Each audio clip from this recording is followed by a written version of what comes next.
Está muda. Ok, no hay problema. Exacto, en la 89 es lo que tienen escrito. Ahí, exactamente ahí, don Ernesto. Dicen los oráculos caldeos, el Dios del mundo es eterno, ilimitado, joven y viejo, y de forma sinuosa. Es como sinuoso, es como se mueven las curvas, las serpientes, de forma así, se caminan en forma sinuosa. Los oráculos caldeos tienen mucha sabiduría, que lo recomendaban muchos sabios esos oráculos, que eran textos realmente inspirados. Aquí, bueno, es eterno, ilimitado, eso lo sabemos, el absoluto, y le afilié a la categoría de joven y viejo, como el anciano en los días, como el Cronos. Dice, la frase sinuosa es símbolo de la vibración de la luz astral, que es el siguiente principio, el plano astral, que los sacerdotes de la antigüedad conocían perfectamente, aunque no tuvieran del éter el mismo concepto que los modernos. El éter es catalogado como el quinto elemento. Tiene la palabra eterno, eternidad, es el éter. Y está representado como en nuestra cabeza. Nuestros pensamientos son ilimitados, son infinitos, porque están formados de esa materia etérica, eterna. Dice, no tuvieran el del éter del mismo concepto que los modernos. Los científicos dicen de que solamente es un elemento ya. Pues por éter significaban la idea eterna. Esta es lo que significa la idea eterna, compenetrada en el universo. Es decir, la voluntad que actualizada en energía organiza la materia. O sea, toda la inteligencia, todos los Dianis Johannes, cómo una inteligencia para que toda esta materia se ordene de alguna manera. Ese es este párrafo. No sé si tiene alguna consulta de este párrafo, que está muy interesante. La vibración de la luz astral se parece a la casa, que lo menciona en otras partes, y todas las operaciones mágicas formaban parte de este componente de la casa. La idea eterna compenetrada en el universo, es decir, la voluntad, que es la más alta, que actualizada en energía organiza la materia, como lo hace Foucault en la quinta estancia de Cosmogénesis. Foucault, el hijo de la jerarquía sectenaria. Dice Van Helmont, que era un gran alquimista de la Edad Media, la voluntad es la potencia capital y superior de todas. Es muy importante que trabajemos nuestra voluntad, ya sea con purificaciones, que es la más importante, dice. La voluntad del creador puso en movimiento todas las cosas. O sea, el universo puso en movimiento todas las cosas. Es esa voluntad del creador, el gran arquitecto. La voluntad, que sería el alma, es atributo de todas las entidades espirituales. Todas la tienen. Y se desenvuelve con tanta mayor actividad, cuanta más libre está de la materia. Es la prisión, como dicen otras partes, la prisión de carne. Entre uno más se purifica o se eterifica, dice que se vuelve más sublime y se desenvuelve con mayor facilidad esa voluntad. Dice Paracelso, que unos dicen que fue una vida anterior de Helena, que fue ese gran médico Paracelso, que nació ya en Suiza, que curaba a muchas personas con talismanes. El gran Paracelso, su nombre era Teofastro. Paracelso quiere decir más allá del Celso. Celso era un gran médico como Hipócrates. Y Paracelso, por su nombre, le decían el divino, añade lo siguiente: la fe ha de ser la corroboradora de la imaginación, pues por la fe se establece la voluntad. En todas las obras mágicas es requisito indispensable la firmeza de voluntad. Como importantísimo eso, ¿no? Nosotros en vez de fe usamos la palabra sabiduría, porque la fe es sinónimo de ignorancia. Bueno, la fe ha de ser corroborada por la imaginación. Ella dice que para hacer obras mágicas se ocupa una gran imaginación y fuerza de voluntad, que son los principios, el ABC de toda operación mágica, imaginación. Pues por la fe se establece la voluntad. En todas las obras mágicas es requisito indispensable la firmeza de voluntad, sobre todo, ¿no? Las artes no tienen reglas fijas y ciertas, porque los hombres no saben imaginar ni crear en el resultado eficaz de lo que imaginan. Eso es porque nadie nos educa a esta potencia, porque son muy poderosas, como el poder de Kriya Shakti. Todos nuestros pensamientos se materializan instantáneamente. Bueno, las artes no tienen reglas fijas, son más por la intuición, por el buddhi, que ilumina la mente, porque los hombres no saben imaginar, no sabemos, ni creer en el resultado eficaz de lo que imaginan. Cada pensamiento es un estándar que se puede materializar. Dice, la negativa energía de la incredulidad, de los escépticos que no creen, de los académicos científicos de este siglo, Esa energía negativa de la incredulidad y el escepticismo aplicada en la misma dirección, llaman las dos, pero en sentido contrario a la voluntad, no, estos son negativos, van para abajo. Escepticismo, incredulidad, y con igual intensidad, es la única potencia capaz de resistir a la positiva energía del espiritualismo y de equilibrarla dinámicamente. Vemos las dos energías, una es negativa, los que no creen, los incrédulos y escépticos, y la otra es la voluntad, la imaginación, el poder. Y como una balanza, las dos se equilibran, dice, que la única que es capaz de resistir a esa poderosa voluntad del espiritualismo es ese escepticismo, son negativos.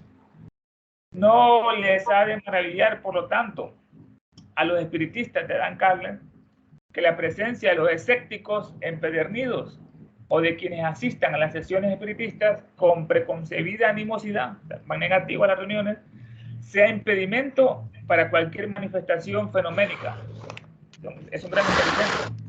Pues, si no hay en la Tierra ningún poder consciente sin otro opuesto a su acción, ¿qué tiene de extraño que el poder inconsciente de un medium quede paralizado de pronto por otro poder opuesto y también inconsciente ejercido? Es la pregunta que hace ella. En otra parte nos dicen de que Jesús hizo muchos milagros, pero cuando se llegó cerca de su tierra, donde lo conocían, todos estaban prejuiciados. ¿Cómo este hijo de María va a hacer esto? Y dice que ahí no obró ningún milagro, por ese escepticismo que nos está comentando aquí en esta página. Bueno, dice, bueno, en los espiritistas, lo que van ya con esa negatividad, que esto es mentira, que esto es una falsedad, eso interrumpen lo que es los cambios atmosféricos en la cúpula de las reuniones y lo que hace que se promueva esa negatividad que hace que los fenómenos de los medios no se manifieste ninguno, que las mesas vuelen, que aparezcan fantasmas, etc. Dice, bueno, la pregunta es, ¿qué tiene de extraño que el poder inconsciente del medium quede paralizado de pronto por otro poder opuesto y también inconsciente ejercido del escéptico? Tyndall, que era un gran científico, o Faraday, bastante de la electricidad, se engrieron, o sea, se creyeron mucho de que no ocurriera ningún fenómeno alguno mientras estuvieran presentes en las sesiones. O sea, como eran científicos muy escépticos, dicen que ellos se vanagloriaban que eran por su presencia, que no había esas manifestaciones, que era por esto que no está comentando. Hay hermanos que tienen comentarios, pero preguntas las hacen inmediatamente. Dice, bueno, Tyndall y Faraday, sin embargo, esto debiera haber demostrado a tan eminentes físicos la existencia de una fuerza merecedora de su atención, esta fuerza. Pues, si las manifestaciones hubiesen sido fraudulentas en grado bastante para engañar a los concurrentes, no se librará del engaño ni el mismo Tyndall, a pesar de su valía científica. No acorde, por cierto, con su falta de maliciosa observación, en lo que estaba haciendo Tyndall. Nadie ha superado en obras milagrosas a Jesús. Increíblemente, no hizo tantos milagros el avatar Jesús. Y sin embargo, la corriente de su voluntad tropezó a veces con el escepticismo de las gentes, según corrobora aquel pasaje que dice, y no obró allí prodigios a causa de la incredulidad de la gente, lo que estamos comentando anteriormente. Aquí hay que resaltar que Jesús tenía una poderosa voluntad para hacer todo esto, ¿no? Que se había superado. En la filosofía de Schopenhauer, que lo nombramos en la última sección, se vislumbra estos mismos conceptos. Y no harían mal los modernos investigadores si la estudiaran, esta filosofía de Schopenhauer, esta sabiduría. Pues en ella encontrarán singulares hipótesis basadas en ideas antiguas, aparte de especulaciones acerca de los nuevos fenómenos psíquicos, los medios, que les ahorrarán el trabajo de pergeñar a otras. Esta palabra pergeñar quiere decir idear, disponer o ejecutar una cosa con más o menos habilidad y rapidez. Eso es pergeñar. Uno de los consejos que nos da la filosofía de Schopenhauer está basada en ideas antiguas con modernas especulaciones acerca de estos nuevos fenómenos psíquicos. La fuerza psíquica, étnica, como le llamaban otros, o electrobiológica, o la fuerza de Odín, esta fuerza psíquica, étnica y electrobiológica, el pensamiento latente, que decían otros, la cerebración inconsciente, como les decían otros, cerebración, y todas las hipótesis forjadas por los modernos investigadores, todas estas hipótesis pueden resumirse en dos palabras: luz astral de los cabalistas. Todo lo engloba la luz astral. Celebración inconsciente, la luz astral que decía, bueno, Eliphas Levi habla mucho de la luz astral por la forma negativa en sus dogmas y rituales de alta magia. Su nombre era Constant. Los valientes conceptos de Schopenhauer difieren completamente de los de la mayoría de los experimentadores. Valientes conceptos con otros. Dice el ilustre filósofo Schopenhauer: en realidad no cabe distinguir entre materia y espíritu. Son lo mismo, materia y espíritu. Materia es espíritu cristalizado y espíritu es materia. Esta es utilizada. La gravitación de una piedra, la gravedad, es tan inexplicable como el pensamiento en el cerebro humano. Lo que decía Newton, ¿no? Que la gran fuerza que atrae a mayor masa, mayor es la atracción de la gravedad.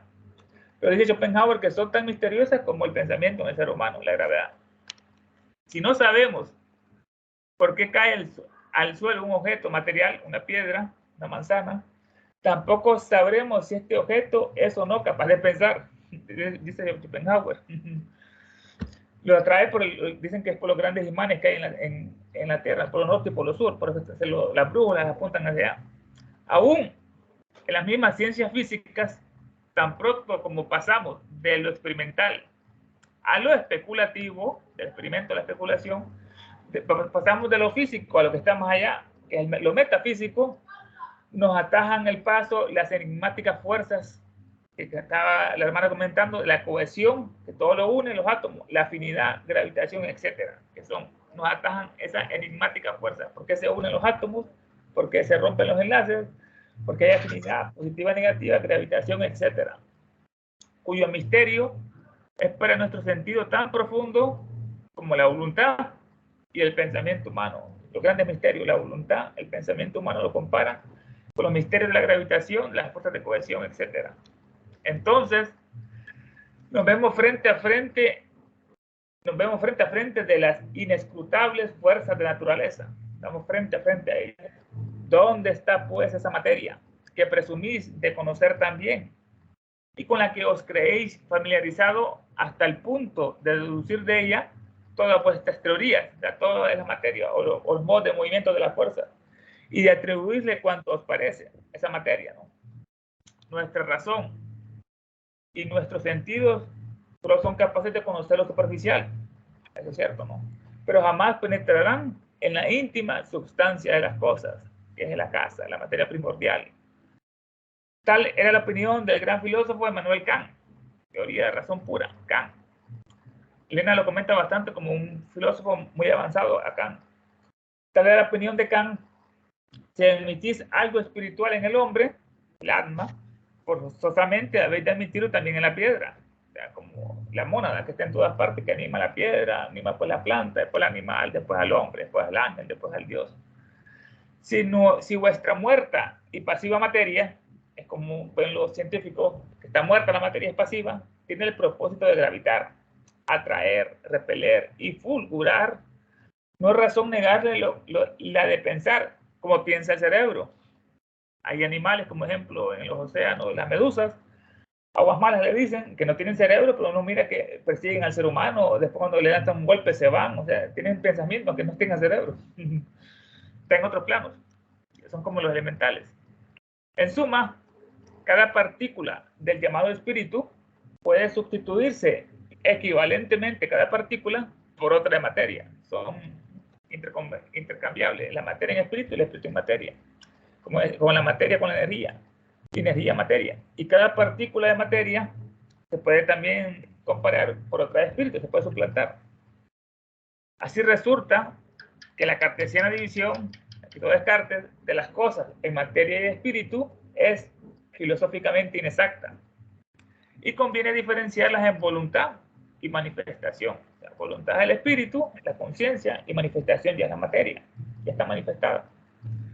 Con la ventaja de esto de espiritualizar todas las cosas, o sea, todo es un espíritu, una morada. Pues lo real y objetivo de la materia de los cuerpos y la materia de la división cartesiana los consideramos como manifestación que emana de la voluntad. Esa es la conclusión, que la materia emana de la voluntad. Esto es 142, una llamada que dice, sacada de Schopenhauer en su Parerga, el tomo 2, páginas 111 y 112. Schopenhauer, voluntad.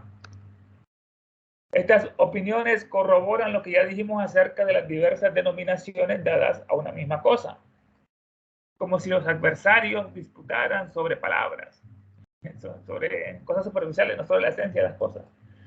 Llámese fuerza, energía, electricidad, fojad, magnetismo, voluntad o potencia espiritual a la causa del fenómeno, que es el noúmeno.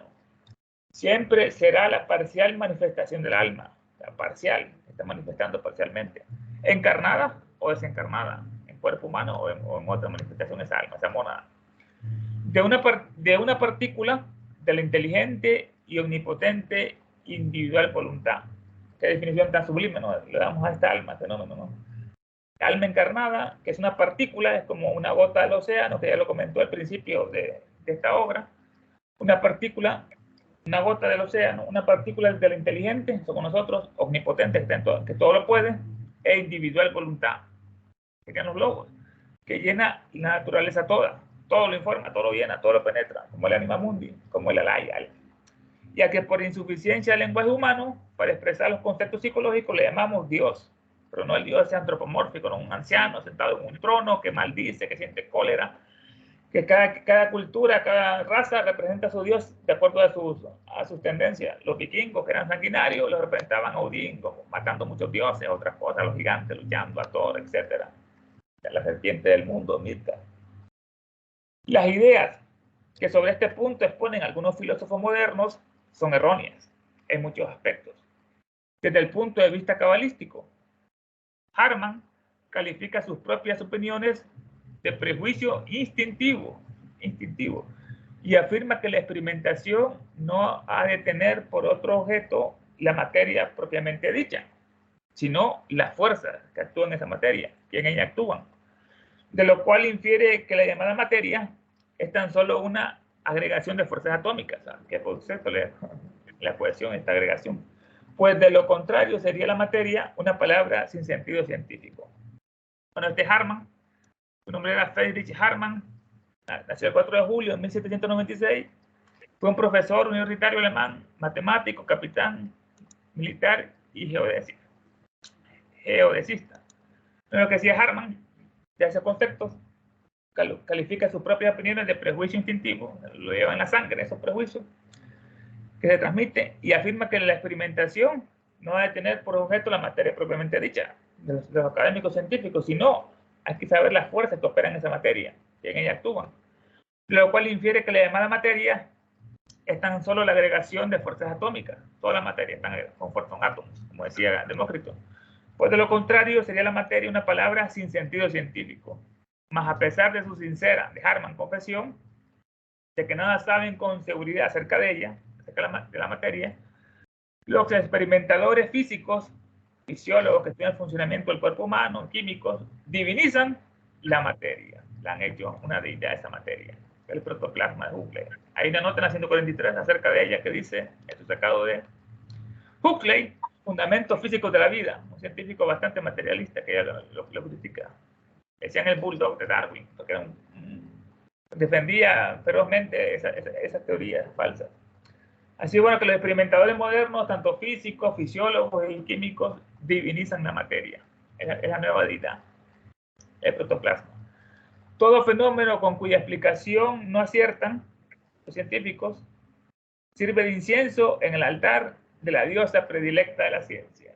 Con ironía, magistral sarcasmo, Elena concluye ese párrafo, ¿no? Para repetirlo, todo fenómeno cuya explicación no aciertan estos científicos sirve de incienso, le prenden el incienso en el altar de la diosa predilecta de la ciencia, la materia. Nadie trata tan magistralmente este asunto como Schopenhauer en su Parerga.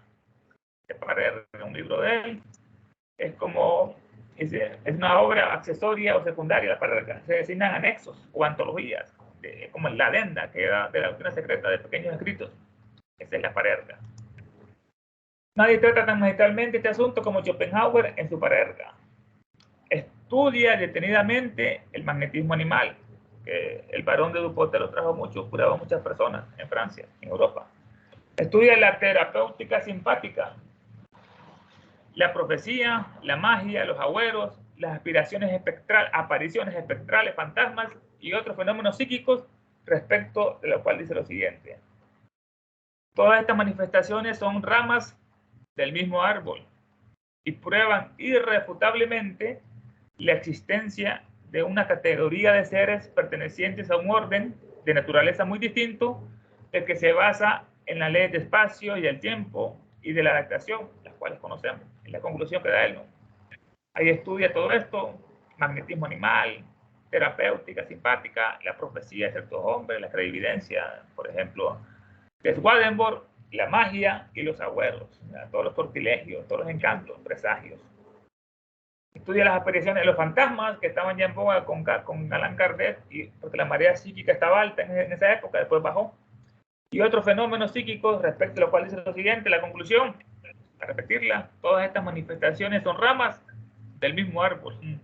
Respecto a lo cual dice lo siguiente, son ramas del mismo árbol y prueban irrefutablemente la existencia de una categoría de seres pertenecientes a un orden de naturaleza muy distinto, está en otro plano, el plano astral, manásico, búdico, etc. Del que se basa, es un orden muy distinto del que conocemos espacio-tiempo, que son nuestros limitantes, son nuestros titanes, que se basan en esas leyes del espacio y del tiempo y de la adaptación. Este otro orden es mucho más profundo, el de estos seres, porque es el originario, el noúmeno del físico y directo. Y de nada valen las comunes leyes de la naturaleza, de nada valen esas leyes comunes, que tan solo atañen a la forma, lo único, en esta forma que actúan esas leyes: cohesión, gravitación. Por lo tanto, bajo el régimen de este orden superior, ni el tiempo ni el espacio pueden separar a las entidades individuales. Están unidas todas. No hay espacio-tiempo, y tal como conocemos, y la separación determinada por las formas corpóreas. Cada forma es un límite. Nosotros estamos dentro de un cuerpo que está limitado por sus miembros. Estas no son barreras infranqueables para el intercambio de pensamiento y la inmediata acción de la voluntad. Son esos fenómenos, ¿no? Intercambio de pensamiento a larga distancia. Dicen que los maestros se comunicaban así, solo miraban el cielo y ya mandaban la información a quien iba a dirigir el teléfono. Sí, pero aquí continúa, continúa, Ernesto, y haces un poquito de lapso, Ernesto, porque hablaste de Demócrito. Sería bueno hablar un poquito de Demócrito y los átomos inteligentes, porque de eso estamos viendo esto también. Era un gran filósofo griego, Demócrito de Agdera. Él planteó la teoría que todo estaba formado por unos componentes que ya no se dividían. De ahí viene la palabra átomo, que es su origen, sin división. Pero pasaron mucho tiempo después, se descubrieron que sí habían electrones, neutrones, protones, los quarks, etc. Decían los científicos de que era el primer materialista o ateo de su época, pero nada que ver. Él era espiritual, tenía una concepción científica de la formación, no tenía esa superstición de la creencia de que Dios lo hizo, por ejemplo, todo en 7 días de la nada nada sale. Ella lo estudia bastante Demócrito en su verdadera filosofía, como de tantos otros filósofos, estoicos, etc. Y no sé qué cosa puedes agregar, hermana. Sí, porque además de eso, que Demócrito decía que el universo está compuesto solamente por átomos y el vacío es donde los átomos, por ser, el vacío es el no ser. Los átomos en su vacío tienen la divinidad aparente. Fueron el principio de todas las cosas existentes. Estamos hablando del pensamiento de Demócrito. Y dice además de que esa agrupación, porque tiene que ver con el dodecadredo, ¿cómo se llama? El que tiene 12 lados. Dodecaedro fue la figura matemática con que hicieron el universo. Exacto, exacto. Y él decía que según las agrupaciones de átomos conectando unos a otros, formaban esa figura, y que esa figura fomentaba positivamente el giro de nuestros átomos internos, de acuerdo a nivel de la conciencia de que tengamos cada uno. También puede disparar, y esta parte lo puse en negro porque me llamó mucho la atención cuando dice, puede disparar la glándula pineal. Dice, la estructura del éter con esta figura es la expresión de la vida y de la conciencia que nos permite ir más allá de nuestro cuerpo físico. Y todo es vibración. Recuerda que lo primero que comenzamos con la palabrita de ¿cómo se llama esta? Sinuosa. Entonces dice que todo es vibración y por la misma vibración es que se producen las cosas. Todo pone vibración, dice, como giran nuestros átomos, ayuda a que energía sea positiva, porque de este mismo salen las dos energías, tanto la energía positiva y negativa, y por eso es que cuando se presentan los escépticos, es que no se producía ningún efecto de los medios, porque había esa fuerza que neutralizaba eso. Entonces dice que también que se dice, ¿verdad? Que al poner en concentración o quedar viendo esa figura, dice, podía contemplar bajo cierto tipo de estado de concentración, un cierto tipo de estado de concentración y tiempo, revelaba mucho al inconsciente.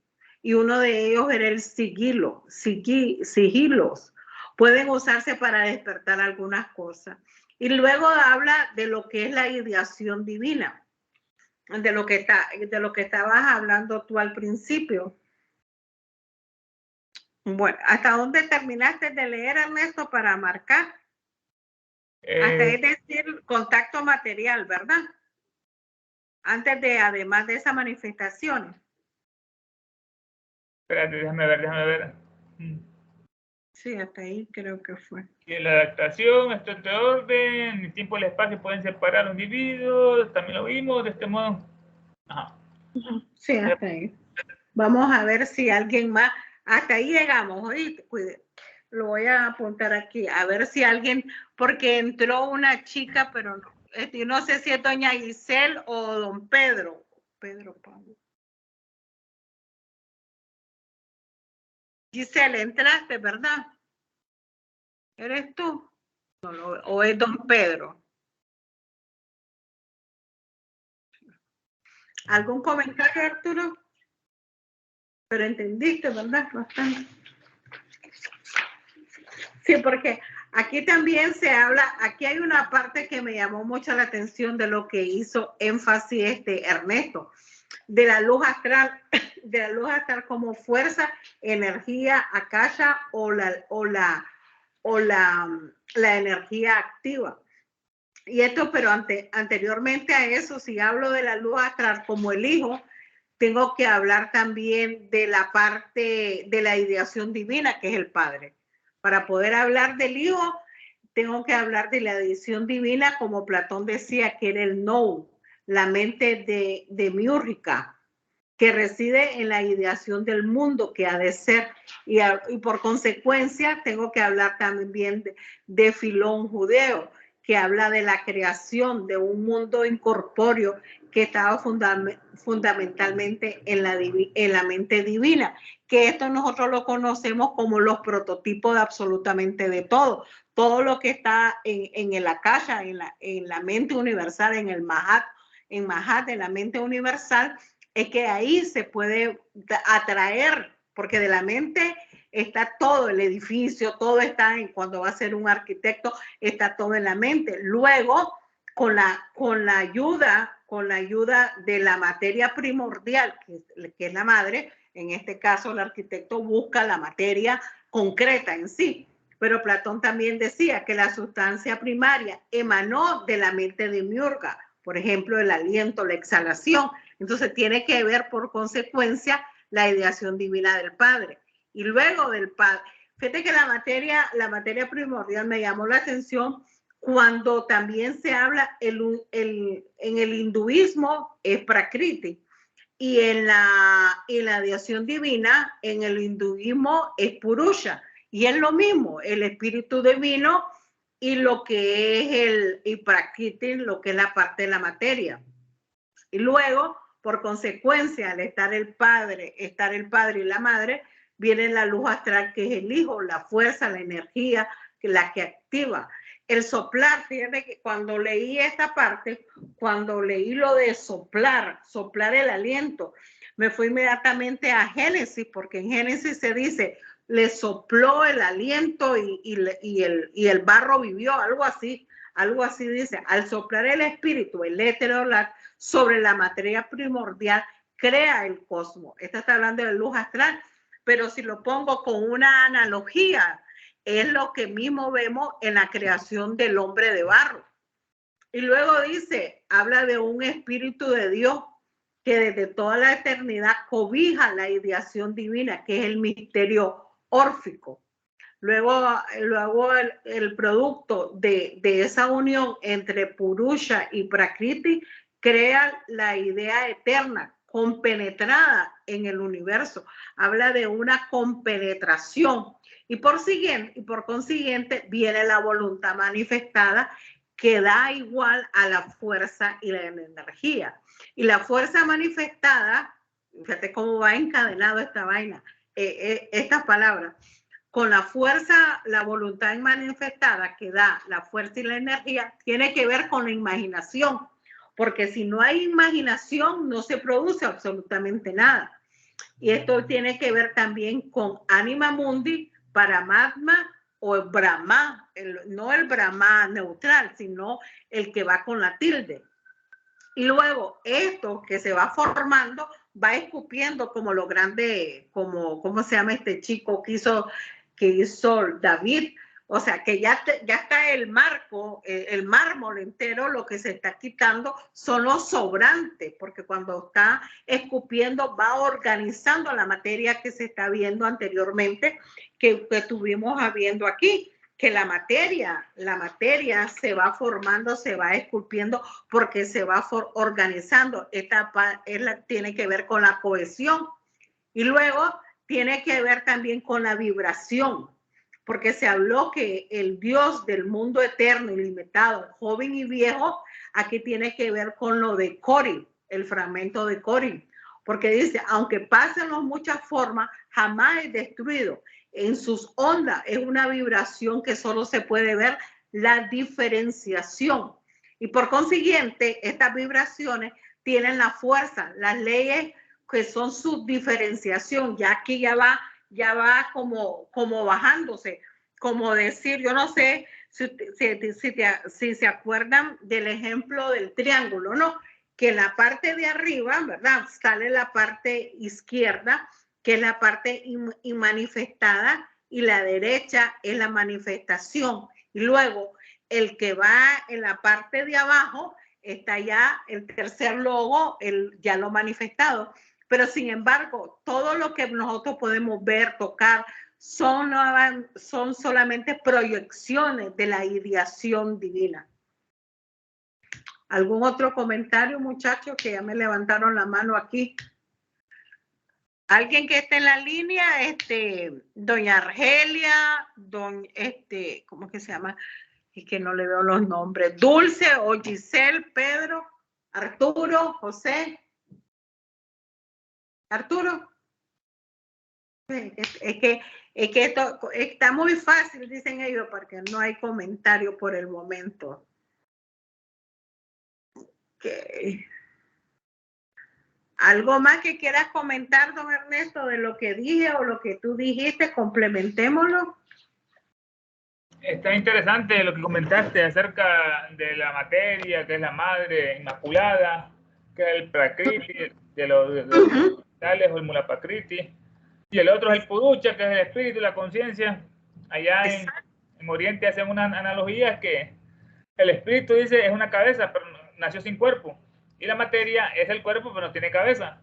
Entonces los dos se unen, o sea, el espíritu se pone a la cabeza de la materia, y así los dos se pueden guiar, pueden estar juntos. Es una alegoría bastante interesante que hacen estos orientales.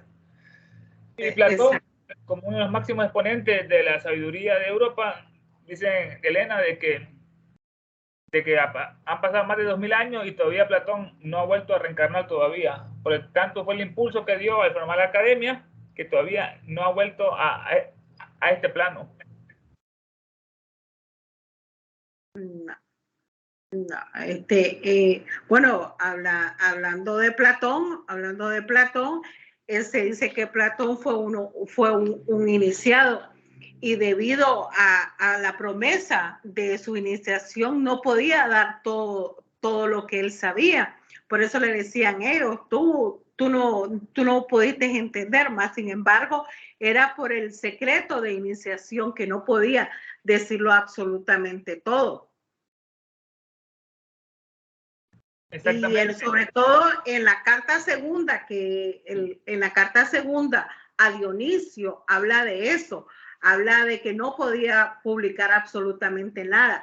Ahí en la carta segunda a Dionisio comienza a hablar del magnetismo personal. ¿Se recuerda, verdad? Del magnetismo personal. Y en la carta y en lo que se dice de él, de Diógenes Laercio, Diógenes Laercio, también se habla de que la ética tiene que ser fundamental en todos los estudios que nosotros tenemos. Y ahí me da risa a mí porque ese tal, ¿cómo se llamaba este señor? Atínenes, aquí está. En la carta de Diógenes Laercio le dice en una de las pláticas que tuvieron, yo no veo, le dice, habla de la ideación de un caballo, le dice el otro muchacho, yo no veo al caballo ideal, yo veo montones de caballos. Y Platón le dice tranquilamente, yo lo puedo contemplar porque yo sí tengo los ojos abiertos, tú no lo tienes, y por consiguiente dice, yo sí puedo ver el caballo ideal. Era un gran, es que dio demasiado, bueno, y sobre todo lo que es lo de la, ¿cómo es que se llama esa alegoría de la caverna, no? Ahí es, la alegoría de la caverna se pone, si nosotros lo ponemos a unificar todo esto que está ahí mismo, está embosado en esa alegoría de la caverna. ¿Algún comentario, chicos? ¿Algo más, Ernesto? Ese está en la República. Él comenta en el prefacio de las leyes que después con sus amigos iban a comentar cómo es el estado ideal. Imagínense esa caverna donde están unos prisioneros viviendo toda su vida con un fuego atrás y ven las sombras que proyectan ciertos grupos y ellos piensan de que esa es la verdad, aunque nunca han salido de él. De repente uno se sale y se va como valientemente y se da cuenta de que la luz procede de arriba, del sol, no es antorcha, y quedó totalmente impactado. Después él quiere, ya está en la felicidad, descubrió la verdad, quiere volver a la caverna por compasión a sus compañeros y los quiere liberar. Entonces dice que es tragedia, los que estaban amarrados allá no le creyeron a que tenía la verdad. Sí, porque esa también es una alegoría cuando se dice, habla primero de un fuego, primero habla de un fuego, ¿no? Pero dice que tiene que ir subiendo. Eso lo podremos poner analogía con la filosofía. Es cuando se desprende, emana de Kama, del deseo, y se va despertando Buddhi, porque luego dice, no podía ver con la claridad del fuego, pero luego pude verlo después que descansé del fuego. Luego dice, cuando salía el sol me deslumbró, o sea, y ahí tiene que ver, bueno, el Bhagavad Gita, cuando le dice Krishna, no sé, Arjuna creo que se llama, ¿no? Cuando le abrió los ojos y pudo ver a Krishna en su totalidad. No, le dice, no estoy listo para verlo, hasta que se fue acostumbrando. Entonces, cuando sale el que se libera al sol y ve la luz del sol, al inicio no puede contemplar el sol en su totalidad hasta que se vaya acostumbrando. Entonces, lo mismo pasa con nosotros, con esa conciencia, con ese despertar, esa parte búdico, que no puede llegar de sopetón, sino que llega gradualmente mientras tengamos la conciencia. Y si utilizo la palabra que está aquí, mientras tenga la conciencia y la voluntad de hacerlo, y el poder de la voluntad y la constancia, porque se dice, si no tienes constancia en algo, ser constante en algo, no va a producir jamás lo que uno quiere, pero la voluntad con claridad, porque se dice también que uno tiene que tener la meta fija, cómo y cuándo y cómo es que voy a lograr eso. Porque aquí mismo lo dice.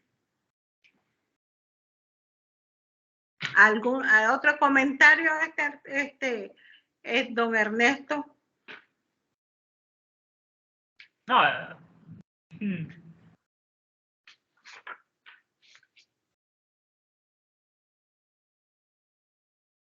Porque aquí en la último que leíste, el último párrafo que dice, cuando habla, dice, todas estas manifestaciones son ramas del mismo árbol. O sea, ahí se ve que solamente vamos viendo la diferenciación. Ahí es donde el humano ser se pierde, cuando se olvida que la diferenciación viene de un mismo punto.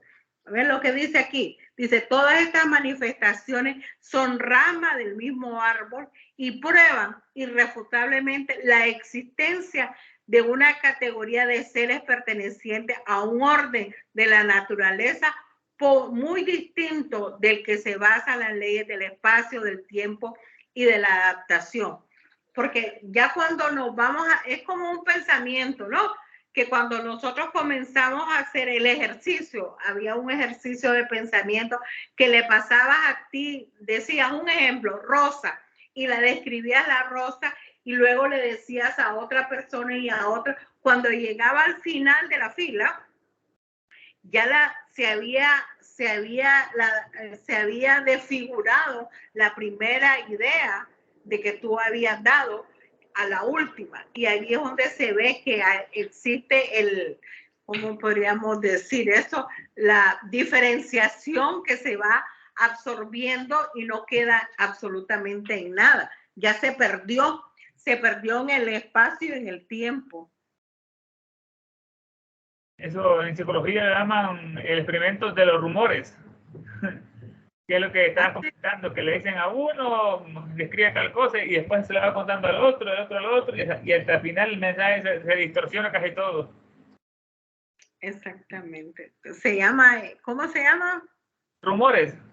De los rumores. Sí. Bien, a ver qué otro. Ya que hablamos de la imaginación, se dice que en la imaginación está la semilla, el prototipo de aquello que va a ser. Existe, dice, desde siempre en la ideación. Volvemos aquí, como nos dice, volvemos a la ideación divina. Mientras más detallada, esa era la parte que quería describir, mientras más detallada sea la imagen, esta será mejor para ser percibida. Mientras más puro, y aquí viene de la pureza, mientras más puro se encuentren los vehículos, más precisa será la imagen que se perciba de la ideación. Esto nos habla de una pureza también, ¿no? La cual es muy importante. En los Yoga Sutras de Patanjali le da como llama y niyama. Y ahí entre una de ellas está lo que es la purificación. Ellos le dicen tapas. Por eso que a los hindúes son tan muy famosos por todos los fakires, por todos estos seguidores de Shiva que sufren muchos tormentos, porque ya han adaptado su cuerpo a esas ligas.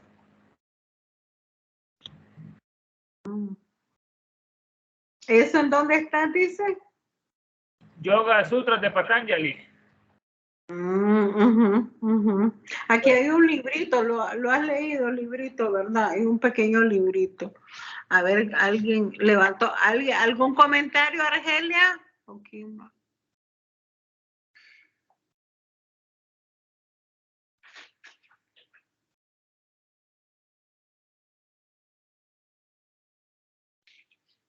Bueno, parece que solo nosotros dos.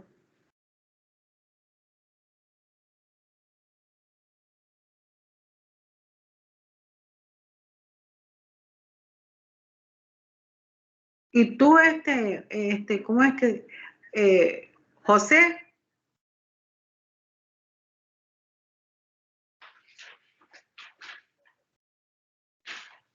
Y ya que se habló de Van Helmont, dice lo siguiente: la voluntad es la potencia capital y superior de todas, la que le leímos acá, ¿no? Dice, lo vamos a volver a leer un poquito. Dice, la voluntad es la potencia capital y superior de todo.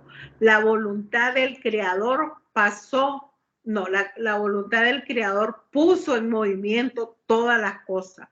La voluntad es atributo de todas las entidades espirituales y se desenvuelve con tanta mayor actividad cuando más libre está de la materia.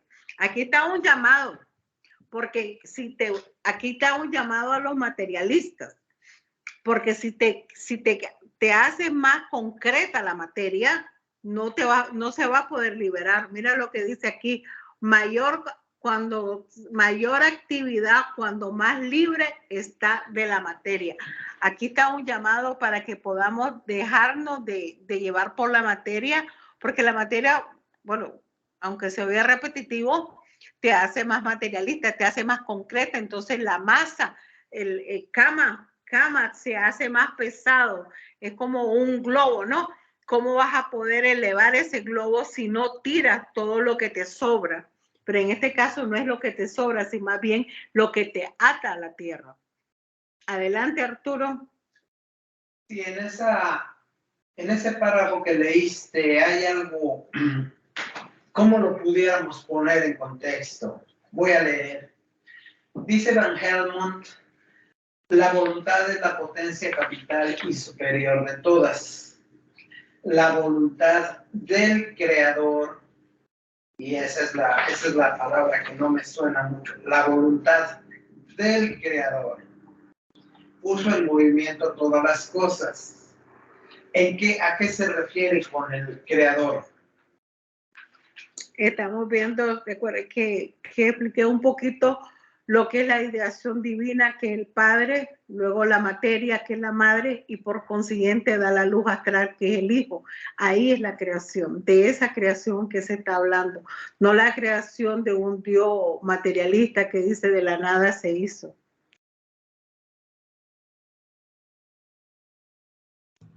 Hay jerarquías que son creadoras, se llaman cosmocreadores, que son los obreros que hacen todo son como los albañiles de la construcción, que hacen toda la obra. Pero el plan antes lo hizo primero el arquitecto en su mente y después lo plasmó, del cual ellos lo seguían los obreros como por las leyes. Son los Dian Shohan. Ajá, los Prayapati, los Espirotes. Que los nombres es diferente de acuerdo a la escuela en que se está, ¿no? Pero lo bueno es que aquí lo pronunciamos todo. Sí, y digo eso porque puede tomarse como a confusión. Puede ser como confusión del creador, porque sabemos la connotación que tiene esa palabra, el creador.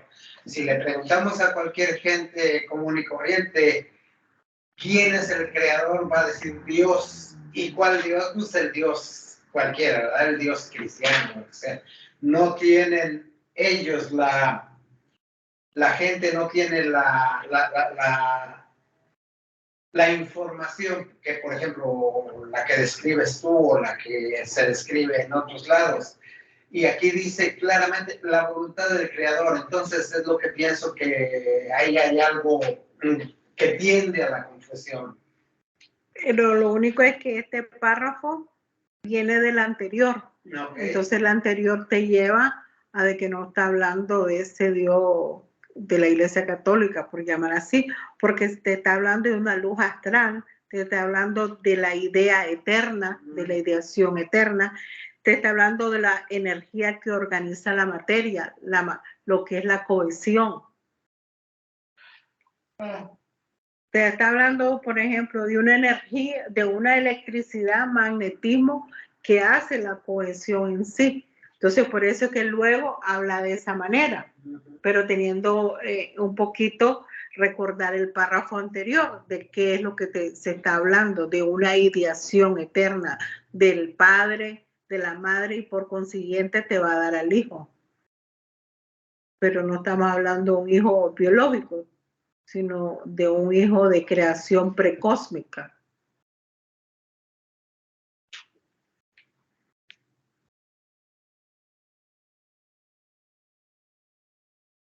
¿Otro comentario, don Ernesto? No.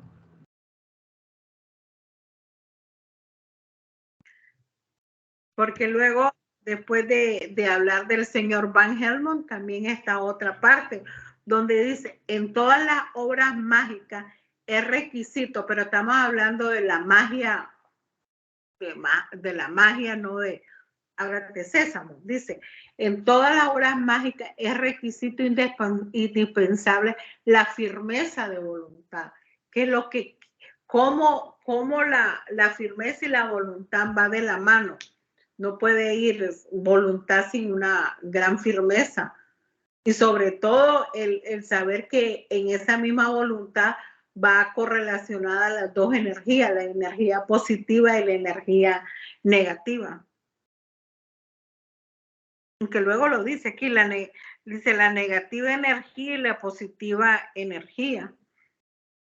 Y por ende, de un equilibrio dinámico. Existe algo dinámico en todo lo que es energía. Por lo tanto, fue que se habló un poquito de Demócrito.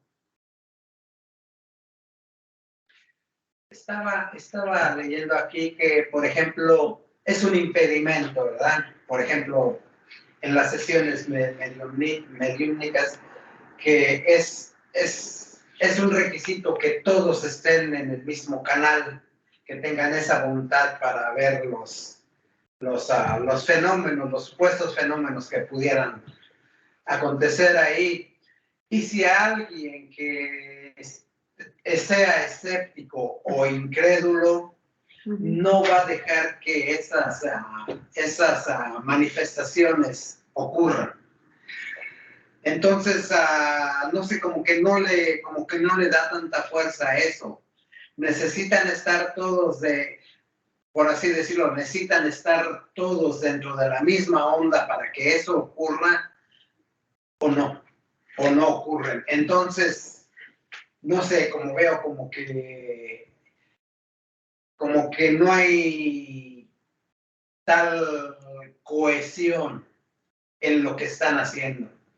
En este caso de conducir una sesión mediúmica. Y no sé, o sea, porque el ser incrédulo es común. Por ejemplo, si a mí me invitan a una sesión mediúmica y yo sin saber absolutamente nada, pues yo voy a dudar. Voy a dudar de lo que pueda hacer ahí. Ahora, no sabemos si sean realmente unos hechos verídicos o no. Con tanto fraude que hay por ahí, es difícil de saber, porque desde cuando entonces se llevan a cabo sesiones mediúmnicas, hasta ahora, hasta el día de hoy, es la misma mecánica. No es posible establecer, cuando menos desde lo que yo sé, no es posible establecer la veracidad de tales actos. Me parece, no sé qué tan, una opinión, de que lo que está haciendo Madame Blavatsky aquí es darnos una arma, más bien. Una arma. ¿Por qué creo que nos está dando una arma? Porque en la voluntad y en todas estas energías puede haber una persona, por ejemplo, voy a poner un ejemplo tonto, de que te haga una hechicería a ti, ¿verdad? Y te ponga un sapo muerto en la puerta de tu apartamento o en tu casa, ¿no?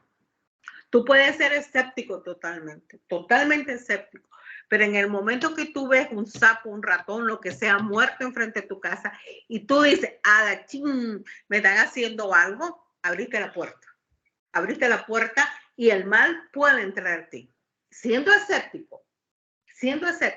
Entonces, lo que nos están dando aquí es la posibilidad de neutralizar eso, de no darle ningún mérito a eso. Siempre cuando tú quieras, ¿verdad? Siempre cuando tú quieras, no darle ningún mérito. Porque imagínate que dice también aquí, ese es uno de los ejemplos, ¿no? que ahí abriste la puerta y entonces ahí sí te lo hicieron. Inmediatamente ya cuando ya dudaste, entró. Ya enganchaste. ¿Por qué? Porque hay un desfase. Eso lo dicen los neurólogos. Existe un desfase en el cerebro cuando ya puede entrar eso. Se le llaman ellos desfase. Ahora bien, aquí el ejemplo que nos dio del maestro de Jesús dice, nadie ha superado en obras milagrosas a Jesús, dice. Sin embargo, la corriente de su voluntad tropezó, falló, a veces con el escepticismo, dice, de la gente, según corrobora aquel pasaje que dice, y no obró ahí prodigio a causa de la incredulidad de la gente. Entonces, ahí está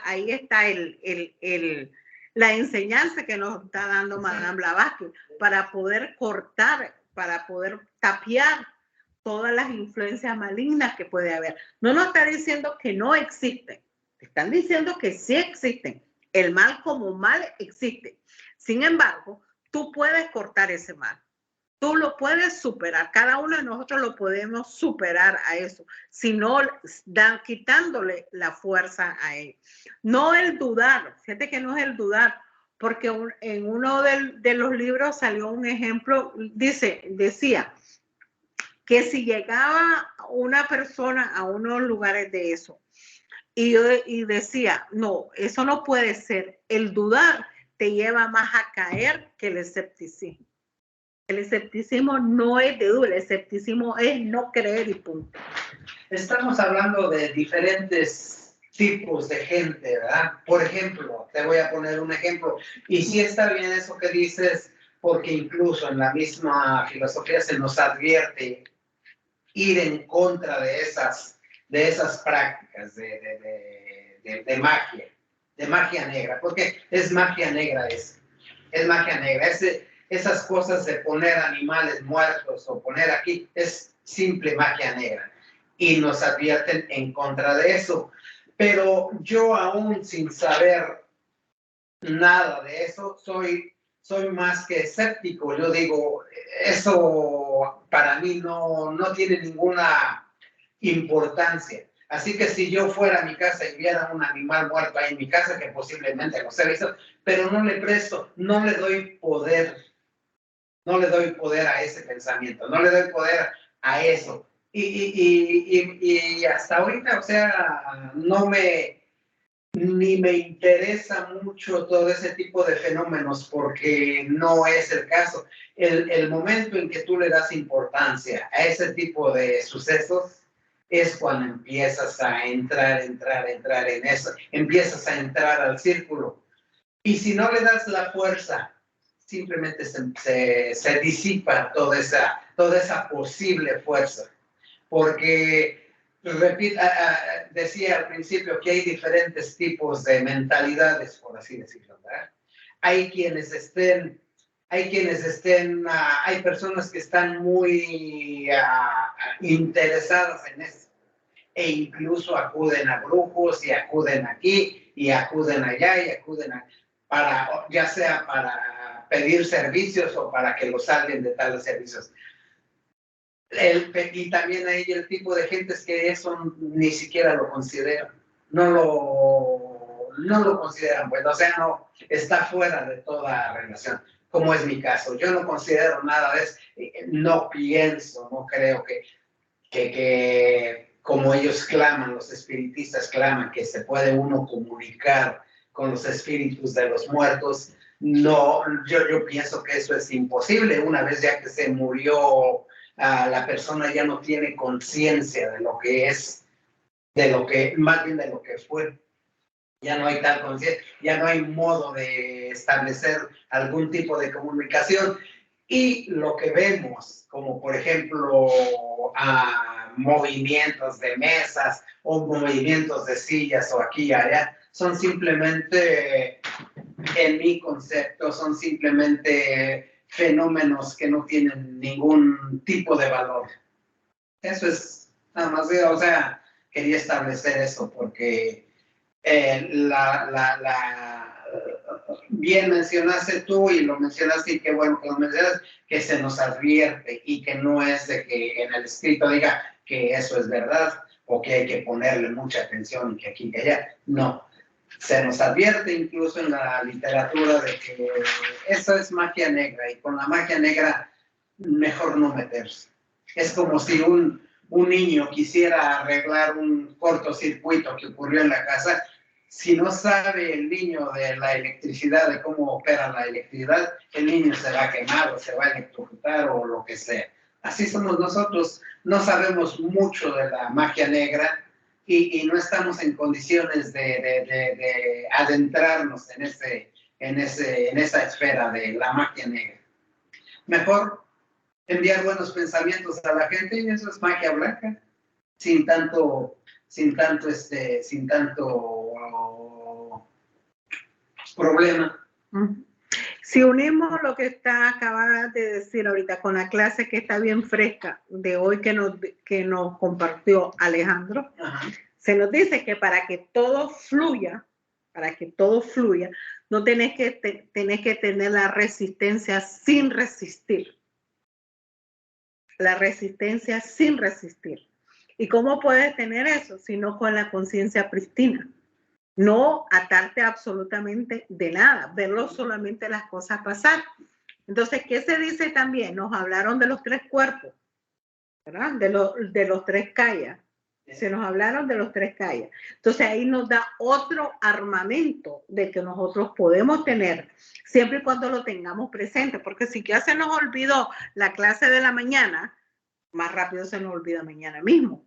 Entonces, no solamente es la repetición, es para que nuestra mente se vaya fomentando, no solo las palabras, sino cómo puedo utilizar esas palabras y esas definiciones que son, porque de lo contrario pasaron sin ningún efecto hacia nosotros, ¿no? ¿Y cuál es la mejor disposición que nosotros debemos tener? Que es lo de bodhicitta, la mente bodhicitta. La mente de luz clara. La mente de luz clara. ¿Algún otro comentario, don Ernesto? Sobre Platón, él era un joven de nobleza. ¿Aló? Sí, te escucho. Y de aristocracia, y a él le cambió la vida al escuchar las pláticas de Sócrates, porque nadie podía rebatirle, era el mejor en la retórica. Entonces hizo discípulos de Sócrates, que estaba mayor, y aquel le transmitió la sabiduría, que él no había sido iniciado, sino que tenía comunicación con su daimon, que le revelaba cosas que solo en iniciaciones se daban. Entonces, después Platón dice que dejó de perder interés por el mundo mundanal y se hizo un gran discípulo de Sócrates. Le hablaba mucho de las virtudes, cómo se estaba degenerando el ático, la tenía en aquella época. Y al final le hicieron un juicio, que esto lo escribe él en su apología a Sócrates, la defensa que él interactuó, porque estaba hablando, diciendo la verdad de los políticos, como Anito. Entonces, unos lo denunciaron y le hicieron un juicio ahí, como en un estadio ateniense, y él se defendió de la mejor manera, y después, bueno, le hicieron las votaciones y le dieron opción del exilio o vivir la cicuta, la muerte. Él dijo que estaba anciano para irse de su mismo pueblo, así que él prefería el último, que era la cicuta. Así que lo condenaron a eso, a Sócrates, por decir la verdad. Definitivamente. Y lo más que uno de los atributos, por llamarle de alguna manera, de Platón, a sus 18 años, ¿no? A sus 18 años, él amaba la poesía. Por eso los escritos de Platón son poéticos. Tiene mucho de poesía y formó lo que es la academia. Y me acordé de la academia porque dijiste de Atenas. Y la academia quedaba al borde, frontera o borde de Atenas. Y me imagino que tú sabes de dónde viene la palabra academia, de academia, que ahí fue donde él compró una porción de los jardines y en honor a él fue que le puso la academia. Y luego, ¿verdad? Lo que se habló de Sócrates. Y sobre todo lo interesante de leer de Platón, porque habla siempre con un diálogo, alguien que te pregunta y él responde. Entonces ese diálogo se hace más, como te dijera yo, más suave o más ligero de leerlo. Y creo que por eso Madame Blavatsky, en la clave de la teosofía, en honor a Platón, lo escribió en preguntas y respuestas. Porque si lo ves ahí en lo que habla mucho Madame Blavatsky de Platón, hace unas citas muy maravillosas de él y de sus obras, y lo tiene como un gran iniciado.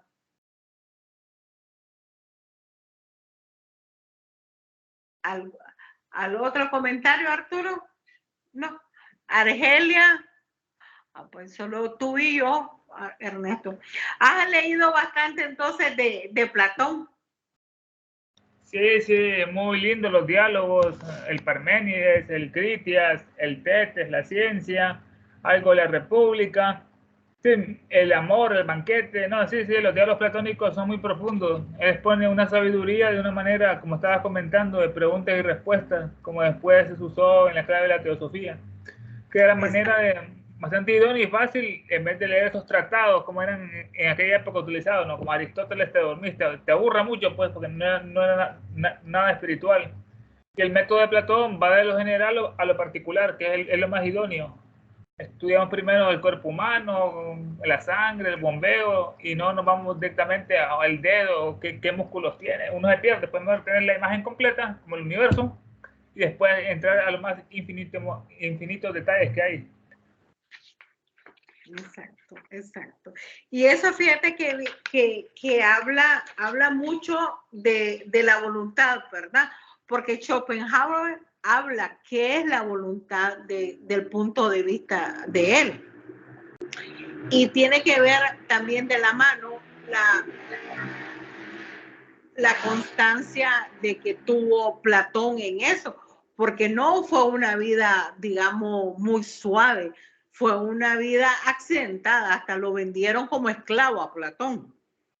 Entonces no fue nada placentero de un punto de vista, pero sí mantuvo su voluntad. De hecho, la academia tuvo existencia 900 años.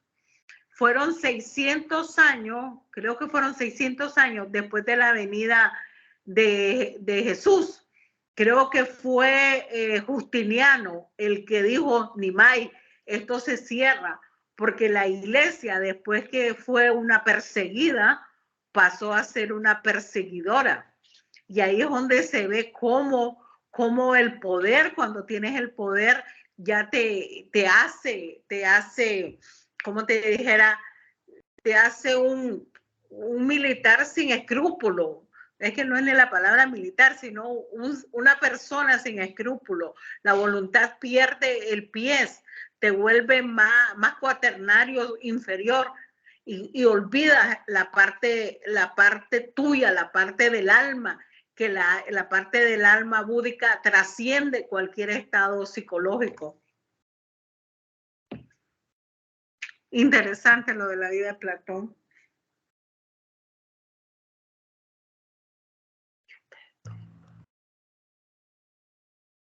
¿Algo más? Solo nos quedan 10 minutos, don Ernesto. Sí, que eran focos luminosos que él implantó en la Academia de Grecia, que después se fueron expandiendo, donde transmitían mucha sabiduría. Y por eso es que después la iglesia, como se pasó a lo que es el grupo del mal, primero, como dijiste, eran perseguidos, después hicieron perseguidores. Constantino la decretó como la iglesia oficial del imperio y comenzaron todas las persecuciones a los gnósticos, después a los cátaros, y así ordenaron también cerrar todas las academias de Platón, porque eran focos de luz y de sabiduría, y ellos querían la oscuridad, querían la noche oscura, que después duró 1000 años con la Edad Media y la Inquisición, pero ya se salió de esa era oscura, gracias a grande Giordano Bruno, pereció en la hoguera.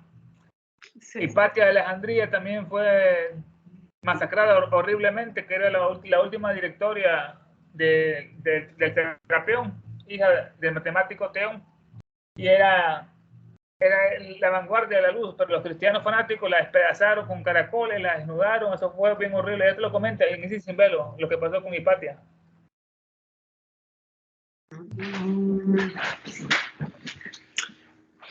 Sí, también, siguiendo con esto que se habló, ¿ibas a levantar la mano? Que se habló de la fuerza en oposición, tanto de la energía positiva como negativa. Dice Madame Blavatsky lo siguiente: nadie ha superado, y eso que leímos de Jesús, lo voy a volver a leer, dice aquí, nadie ha superado en obras milagrosas a Jesús. Sin embargo, la corriente de su voluntad tropezó a veces con el escepticismo de la gente, según lo corrobora aquel pasaje que dice, y no obró ahí prodigio a causa de la incredulidad de la gente.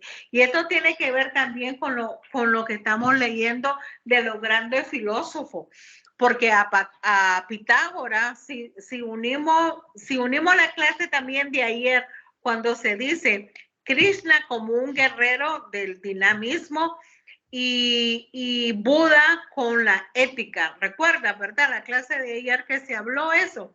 Y dice que el próximo avatar va a venir en combinación de los dos.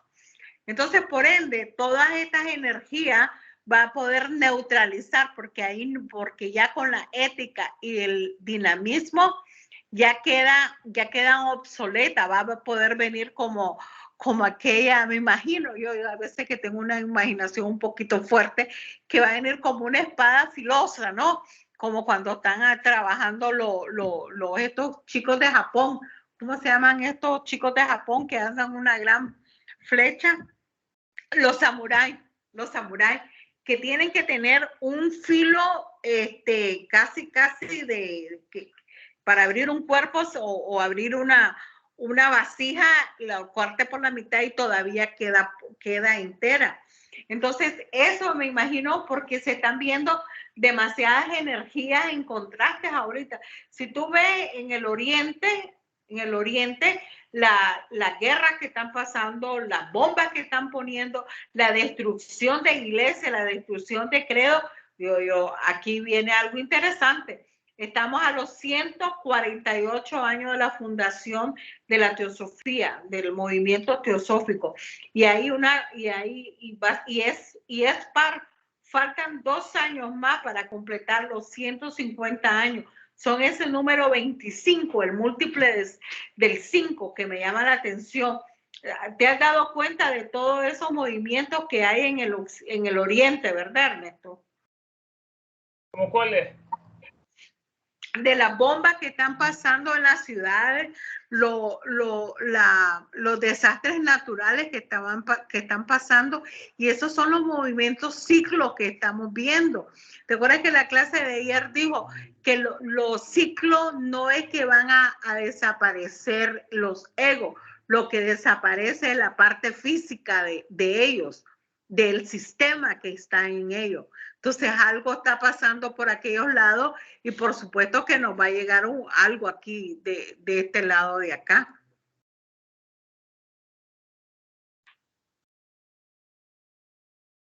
Es que tú te fuiste ayer temprano de la clase, chico. ¿Eres observadora, María?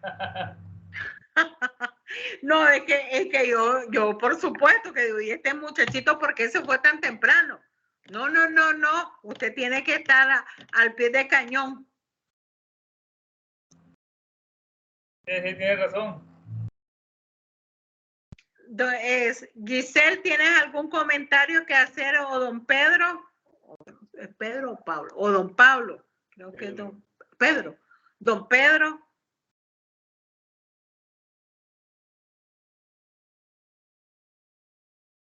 Silencio.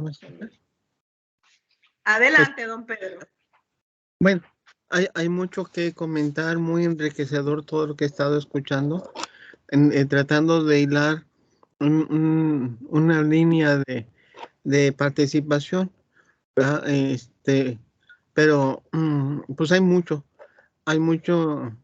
de aquí y de allá todo lo que he estado escuchando, pero me llama mucho la atención lo que es la voluntad, que es el máximo poder que tiene el ser humano, y de la tríada superior es uno de las fases de la poder, sabiduría y voluntad que manifiesta en el hombre.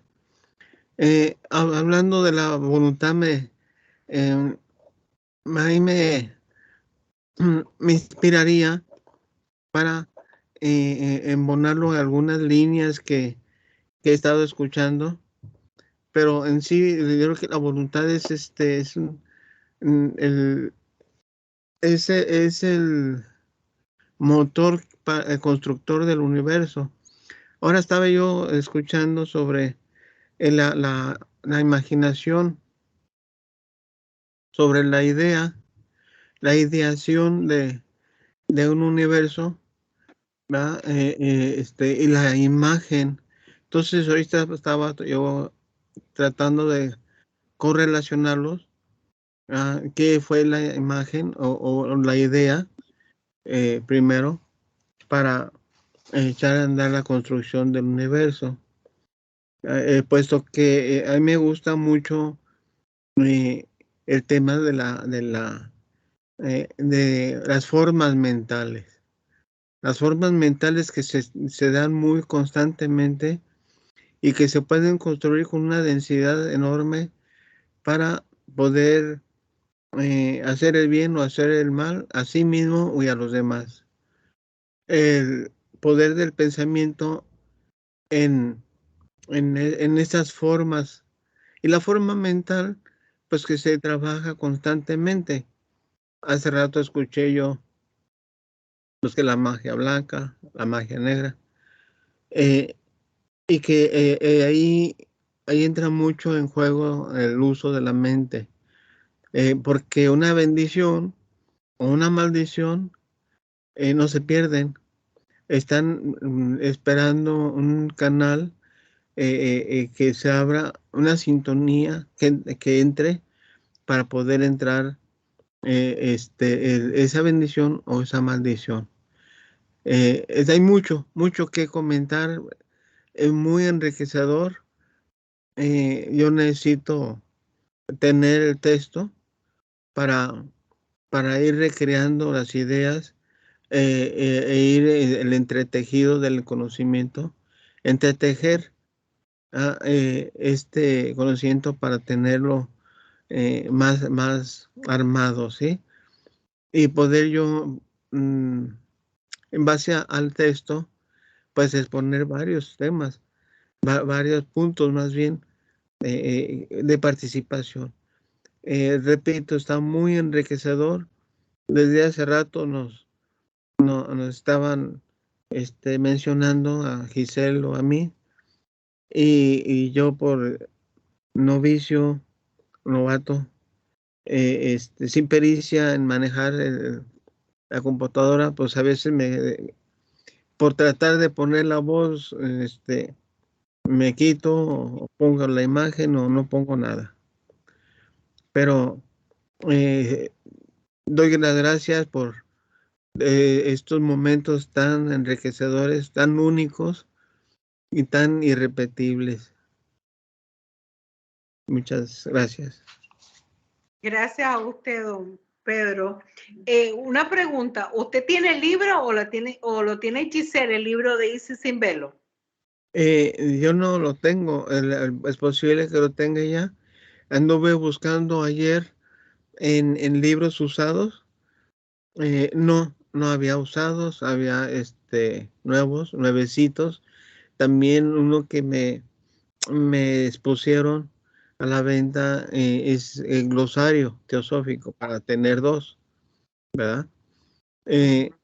Y que también sería mi interés de tenerlo. Pero dado que pues el precio muy elevado, baja mucho los costos si es usado. Tendría Sí, que porque buscarlo. hoy sale Roberto para allá. No sé si lleva Isis sin velo, porque no, él me había dicho de que ustedes sí lo tenían, Giselle lo tenía, porque de lo contrario hubiéramos enviado aunque sea usado. ¿En qué parte está él? En Guadalajara.